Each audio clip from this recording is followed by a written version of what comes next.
Today again we are back in the science period. We are starting with the revision of chapter 4, heat. Children, as you know, today is the fifth part of the same chapter. So, in the last few of our periods, we have been discussing about the transfer of the heat. That is about the mode of the transfer of the heat. So we studied till date about two of the modes. One was conduction and the other one was convection. In conduction we found that solid was the medium through which the heat was transferred. In convection we found that the liquids as well as the solids played a role as a medium. But today, children, we will be studying about the third mode, and that is radiation. So here we will see that here there is no medium for the transfer of the heat. So children, we are starting with radiation. So here, children, the question is how the transfer of heat takes place from the sun, or else, in other words, if I say, when we come out in the sun, we feel warm. So, how does the heat from the sun reaches us? So, to answer these questions, we will be studying about the third mode, and that is your radiation. But here, I want to say that the heat from the sun does not reach to us by conduction or by convection process. Why it is so? Because there is no medium such as air in most part of the space between the earth and the sun. That means the space that is filled up with the air. So, is there only till certain place. After that, there is a part of the space and the earth and the sun where we don't have any medium for the flow of heat energy. So here the heat reaches to us by radiation. When we talk of all the hot objects, they emit radiant energy but in different forms. When radiant energy falls on any object, either it is absorbed or it is reflected. So these are the two things which takes place. One is absorption of the heat and the other one is the reflection of the heat that is taking place. Now when we are talking of absorption or reflection, it depends on the object. So when we talk of it depends on the object, we say it depends on two things of the object. One is the nature of the object and the other one is the color of the object. So for this one, I will tell you that dark colors are good absorbers of radiant heat, while light colors are poor absorbers and good radiators of heat. This will be more clearer to you when we take the examples. But before going through the examples, I will tell you that dark colors, they absorb more heat, while light colors, they reflect back the heat. So that is why we say dark colors are good absorbers while light colors are poor absorbers of heat. Children, when you might have visited to any of the hill station, either any of a place which is very cold, you might have seen the houses. They are painted in dark color, sometimes even black color. Why it is so? So, here we'll start with a question again. why the outer walls and the roofs are usually painted black in cold and hilly areas. The answer to this is to keep the houses warm. Now, how does this take place? As already I told you that dark colors, they absorb more heat. So when they absorb more heat, they help in keeping the house warm.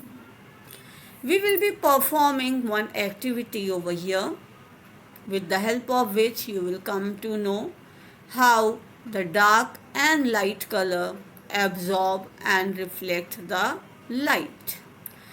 Here we are going to take 2 cans with the same amount of hot water and at the same temperature. But the can that we are taking, one is black in color and the other one is your normal steel can. Now we will leave these can in the shade, or even we can leave them in the room. So what we will find in the temperature of the water after the 15 minutes. Now, do you find any difference in the temperature? Yes, after 15 minutes, we will find that there is a difference of temperature in both the cans. Now, if I ask you, in which can is the water warmer? After 15 minutes. Since we started with the activity, the temperature of both the can was one and the same. So after 15 minutes, as I just now asked you, there will be any difference in the temperature? So you all said yes. Now in which of the can the water will be more warm as compared to that of the other? So water is warmer in the black can because black body has absorbed more heat. So as I said, we were having 2 cans. One was your normal steel and the other one was a can with a black color. So here black color had absorbed more of the heat, so it was more, the water inside that can was more warm. Next question, does the temperature of both the can fall at the same time? So here the question is, will the temperature of both the can will fall at the same time, at the same amount? No. The answer is, here the temperature falls much faster in the black can because black surface radiates heat more quickly. So here the reflection, the radiation of the heat that is taking place in the black surface is more quickly as compared to your normal steel can. So I hope children you have understood how the black color is playing a role as a good conductor of heat, either how it is absorbing more of the heat. Here I have shown you a figure of your solar cooker, how the solar cooker works. So here you can see that the sunlight, it heats the container and the solar absorber plate, it absorbs the solar heat. The absorber plate moves the heat of the water, moves the heat to the water as well as to the food that we are going to cook or we are going to heat. In solar cookers, children, as you know, we are using the most of the utensils that we use are basically black in color because it is there to absorb more and more of the heat. So here we are adjusting it, the reflector also, so that the light is bounced, sunlight is bounced within the box only, it is not reflected. And the absorber plate must be supported above the box bottom to prevent the heat inside the box. It should not be that the heat should escape out of it. It should be absorbed more and more. So for that we are using, as I said, we are using black vessel. So now you can see on your screen the woolen clothes. Why it is here? So you have already studied about this before in one of the chapters. How woolen clothes keep us warm in winter. So for this one, wool is a poor conductor of heat. As you know, wool is a poor conductor of heat. Therefore, it traps the air in between the woolen fiber and the body, and so it will not allow the air to move out, either escape, and thus the body of the cold surrounding does not comes in contact with the body and we feel warm. This already you have studied once, but since we were talking of the absorption of the heat, so here we are coming up with this example once again. Now, as we just now studied about the dark colored roof, okay, either the house, now we are talking of the clothes. Why do we feel comfortable wearing the dark colored clothes in winter and light colored clothes in summer? So here again there is dark surface absorbs more heat and therefore we will feel comfortable with the dark colored clothes in the winter. But when we talk of light colored clothes which we are wearing in the summer season, the things are different, because light colored clothes reflects more of the heat that falls on them, and therefore we feel more comfortable wearing them in the summer. So I hope children it is clear to you that dark colored clothes absorb more of the heat and light colored clothes they will reflect the heat. So we prefer to wear dark colored clothes in winter and light colored clothes in summer. Now we will just have the recap of whatever we have done. So here yesterday also I was just talking you about the arrangement of the molecules in the case of the three different states of matter, that is solid, liquids and the gases. So here you can see the arrangement. In the first one, that is your solids, you can see all the molecules are very closely packed. They are densely packed. So they don't have any place to escape. They cannot move about here and there. They vibrate and jiggle in their own place, as I told you, for the conduction process. Second one is the liquid. Here some space is there in between them. Okay. As well as in the gases, you can say there is more space as compared to that of the liquids. So these two of the liquids and the gases, they have the characteristic to flow because their molecules can move, and just because of it they have been also given the name as fluids. Now one activity on your screen which you will be identifying. Here it's a figure. Here you have to identify that which one is your which is your conductor, which is your convection, and what are insulator and what is your conductor over here. So here, as I said, this is your conductor because heat is flowing through this, and this is your insulator. So here I hope now it is clear to you which one is conductor and which one is insulator. Now here you can see inside these currents. So this will be your convection process that is going on. That means the mode of the transfer of heat that is taking over here is your convection. Apart from that, when we talk of this vessel, as I said, it is a good conductor of heat. So here the process of conduction will take place. So here children, you can see within the same figure, within the same picture, you can see so many processes are going on simultaneously.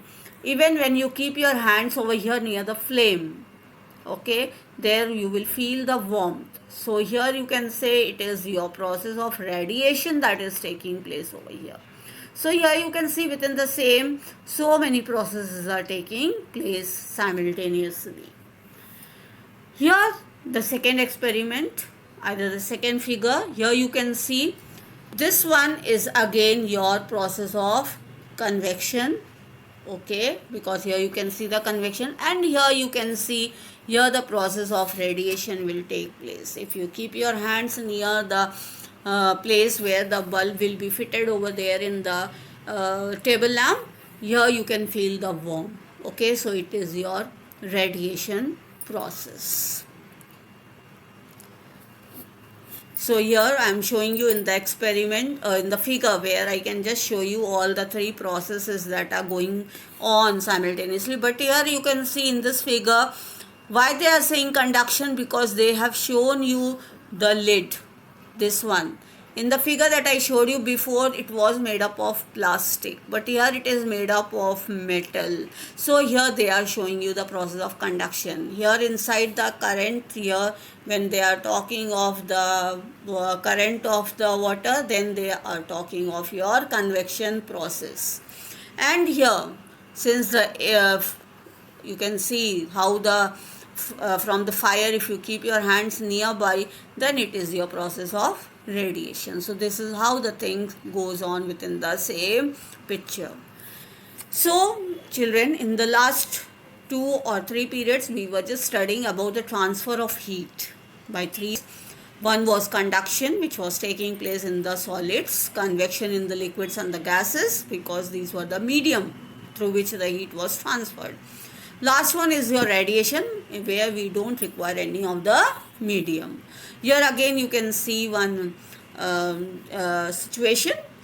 A man is sitting near the flame, okay. So here it is experiencing radiation process, and the other one where he is touching the flame with some of the metal, here the conduction process, and the last one where you can see the fan is working.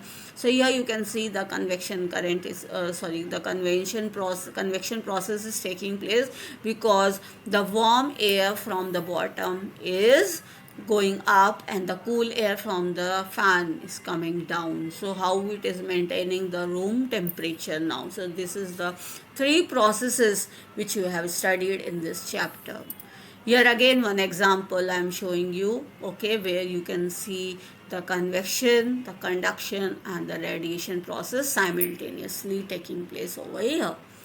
So children, I hope you have understood the topic, that is conduction, convection and your radiation. Apart from it, you have understood about the different types of the thermometers, what is temperature, okay. So all this we have studied in detail about the clinical thermometer. I hope it is clear to all of you, and so we are stopping with the chapter here itself.